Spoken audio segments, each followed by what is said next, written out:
আজকে Ghatal master plan নিয়ে আমরা তো 2024-এ আমরা কথা দিয়েছিলাম, মানে যেটা আমরা সবাই জানি, এবং সেই কাজটার মধ্যে 500 কোটি টাকা স্যাংশনও হয়েছে এবং অনেকগুলো সুইচ গেট রিপেয়ারের কাজ চলছে, অনেকগুলো হয়ে গেছে, 90% কাজ অনেকগুলো বাকি আছে, যেগুলো আমার মনে হয় এই মাসের মধ্যে শেষ হয়ে যাবে। যেটা আমাদের ফার্স্ট ফেজের কাজগুলো ছিল, যেটা মেজর কাজ ছিল সেটা হচ্ছে ল্যান্ড অ্যাকুইজিশনের কাজ। যতটা কম ল্যান্ড লাগে, যতটা কম শিফটমেন্ট হয়, অনেকগুলো মার্কেট, অনেকগুলো বাড়ি তাদেরকে শিফট করতে হতো, এটা সিএম ম্যাডাম দেখেছেন এবং নির্দেশ দিয়েছেন নতুন ডিজাইন করতে।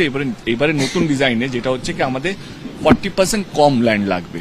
এই পুরো ঘাটাল মাস্টার প্ল্যানটা কোনো সরকারের জন্য না, মানুষের জন্য। মানুষ যেন শান্তিতে থাকতে পারে। আমরা কারো জোর করে ল্যান্ড নিতে চাইছি না, যেই হোক না কেন। আমার মনে হয় 1 মাস 2 মাসের মধ্যে ডিজাইন রেডি হয়ে যাবে, তারপরে অ্যাপ্রুভালে যাবে, তারপরে ডিপিআর তৈরি হবে, যেটা প্রসেস।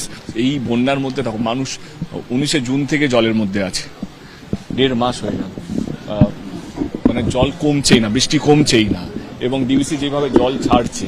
নতুন প্ল্যান, যেটা প্ল্যানটার নাম হচ্ছে ঘাটাল মাস্টার প্ল্যান, সেটাকে এক্সিকিউট করে নতুন নদী তৈরি করে এই নদীগুলোকে ওই নদীর সঙ্গে জুড়ে সেগুলোকে জলটা বার করার একটা রাস্তা করতে পারি। সেই জল তো আসবেই, জলটা বেরোনোর জায়গা থাকে না। ম্যাডাম তো বলেছেন 3 বছরের মধ্যে শেষ হবে, কাজটা শুরু হলে 3 বছরের মধ্যে শেষ হবে। ফলো করুন বেঙ্গল টিভি 24x7, বাংলার মুখ, বাংলার কণ্ঠ।